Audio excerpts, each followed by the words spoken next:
കർണാടകയിൽ DK യുഗം തുടങ്ങുകയാണ്.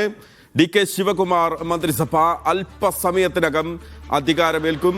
സത്യപ്രതിജ്ഞാ ചടങ്ങ് ആരംഭിക്കുകയാണ്. ചടങ്ങിന്റെ ദൃശ്യങ്ങളാണ് നമ്മൾ കാണുന്നത്. DK ശിവകുമാറിനൊപ്പം 13 മന്ത്രിമാർ കൂടി അധികാരമേൽക്കുന്നുണ്ട്.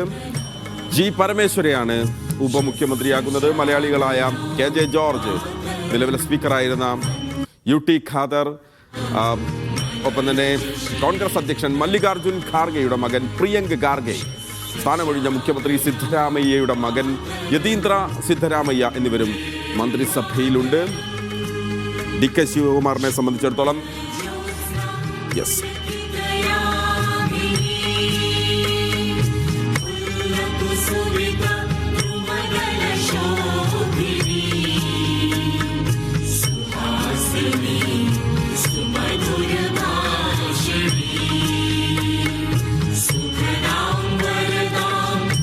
ധനസുമോദ് ചേരുകയാണ് വിവരങ്ങളുമായി. ധനസുമോദ്, DK ശിവകുമാറിനെ സംബന്ധിച്ചിടത്തോളം കഴിഞ്ഞ തെരഞ്ഞെടുപ്പ് സമയം കഴിഞ്ഞപ്പോൾ ആരാകും കർണാടകയുടെ മുഖ്യമന്ത്രി എന്നുള്ള ചോദ്യത്തിന് ആദ്യം ഉയർന്നു വന്ന പേരുകളിലൊന്ന്